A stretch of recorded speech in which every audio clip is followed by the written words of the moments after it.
What if the greatest mistake a parent can make is not failing to give their children enough, but giving them too much, too soon? Imagine spending 30 or 40 years building a beautiful home, sacrificing your comfort, saving every rupee, and finally handing over the keys to your children, believing you are securing their future. But what happens when the house that was supposed to be your safety becomes the reason you feel like a guest in your own home? Sometimes, in our desire to give our children everything, we forget one very important person: ourselves. Have you ever noticed something strange about life? When we are young, we spend our entire life trying to build a home. We work late nights, we save money, we sacrifice holidays, we postpone our dreams. And one day, after decades of hard work, we finally say, "This house belongs to my children." It sounds beautiful, it sounds generous, it sounds like love. But sometimes, without realizing it, we give away much more than a house. We give away our security, our independence, and sometimes even our voice. And that is the hidden cost nobody talks about. Imagine a father who spent 40 years building his home. He tells his son, "Beta, this house is yours. I don't need anything. You take it." The son is happy. The father is happy. For a few months, everything feels wonderful. But slowly, something changes. The father wants to repair the old room. The son says, "Why waste money?" The mother wants to keep the old furniture. The daughter-in-law says, "We need the space." The parents want to sit in the courtyard where they spent 30 years of memories. Someone says, "We should renovate it." And suddenly the people who built the house begin to feel like guests inside their own home. This is not always because children are bad. Sometimes children are simply living their own lives. They have their own responsibilities, ambitions, marriages, expenses, and problems. But when you transfer everything too early, you may unknowingly create a relationship where love becomes mixed with ownership.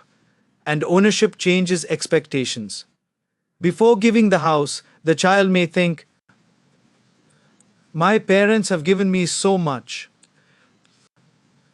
After receiving the house, the child may unconsciously think, "This is mine." And that one small shift can change the entire emotional equation. So remember something important. Giving is beautiful. Giving away your dignity is not. Your children need your love. They may need your support. They may even need your financial help. But they don't necessarily need everything you own while you are still alive. There is a beautiful difference between helping your children build their lives and surrendering your own life for theirs. Think about a tree.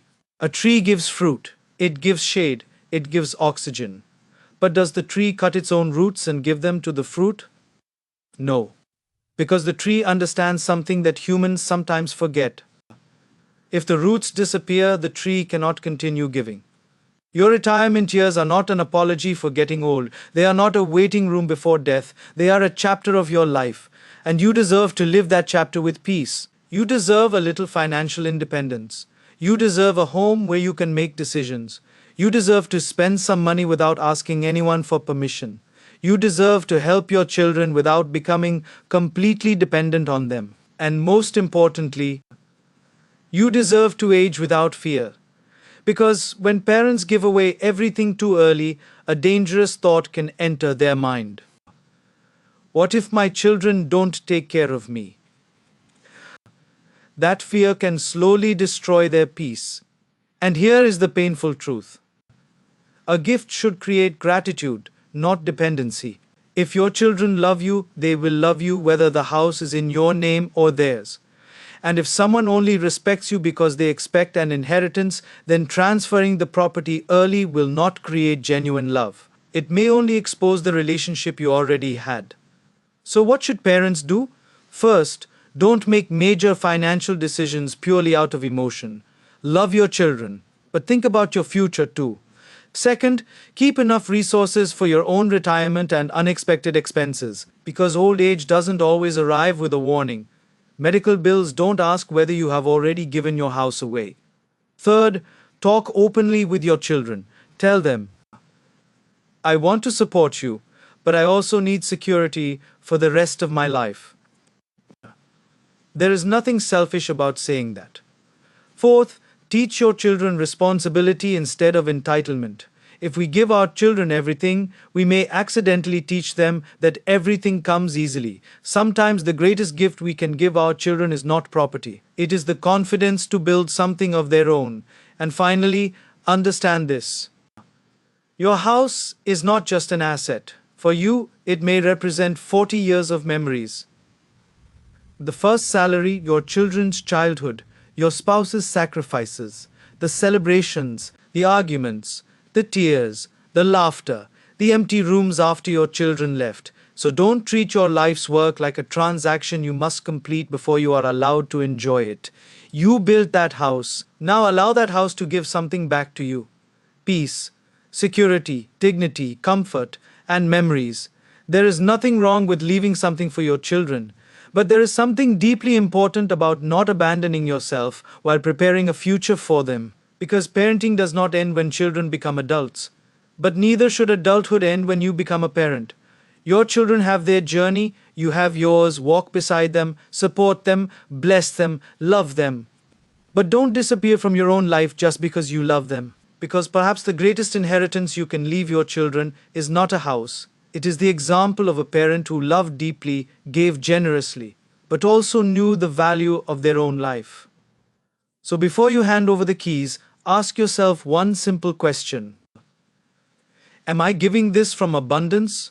Or am I giving this because I am afraid my children won't love me otherwise? If it is abundance, give with joy. But if it is fear, pause. Because love should never require you to become homeless in your own heart. Give your children roots. Give them values. Give them blessings. Give them opportunities. But while doing all of that, don't forget to keep a little security for the person who spent a lifetime building it all, you. So before you give away the house, the savings, or everything you spent a lifetime building, pause and ask yourself, am I giving because I have enough to give, or because I am afraid my children may not love me if I don't? There is nothing wrong with helping your children, but remember, you also have a life to live. Give them your blessings, your values, your guidance, and opportunities to grow, but don't sacrifice your dignity and security in the process. Because true love doesn't mean giving your children everything you own. True love means giving them enough to stand on their own, while you remain strong enough to stand with them.